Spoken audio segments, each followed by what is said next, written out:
Hey everyone, it's Carly here from Building Bridges Counseling Services. Happy Self-Care Sunday. Today I wanted to talk to you about the different kinds of self-care that exist. I think it's an important conversation to have because I think we can get kind of stuck on what to do for self-care and we sort of get into like tunnel vision of what self-care is, but there's actually lots of different kinds of self-care, so I thought that would be helpful to talk about today. So the first one is physical self-care. So that has to do with moving your body, nutrition, sleep, getting rest, also physical touch. So we can make sure that we're focusing on maybe once daily doing something for our physical self-care.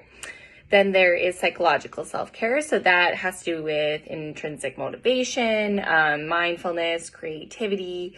That's really important. And I think especially as adults, we're not always tapping into our creative side. So that might be something to at least give it a shot. Then we have emotional self-care. Emotional self-care has to do with navigating our emotions, increasing empathy for others, stress management, and practicing self-compassion, so being kind to ourselves and loving ourselves. There is social self-care, so working on our relationships, building connections with others.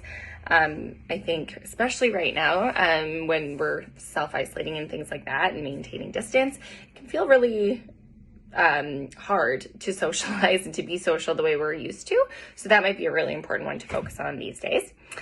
Then there's financial self-care. So that's being organized in your finances, figuring out a plan or a budget can be really helpful. And again, right now this is very important because I know lots of people are under financial stress, and I'm sure you can either imagine or you experience the impact that has on your well-being. Spiritual self-care. So whatever spiritual means for you, whether it's religious beliefs or spiritual beliefs, just tapping into that and making sure that we're not ignoring those parts of ourselves, because that can be a really important part of our self-care. Environmental self-care, that refers to both like our immediate space and our like the environment. So just ensuring that our workspace or our house is clean or organized or tidy. Because if we're living in a cluttered space, then often our mind feels cluttered, and that's not very good for self-care. Also getting outside into the environment, getting fresh air, being in the sunshine, and I think also taking care of your environment. So picking up garbage, recycling, those kinds of things, really important.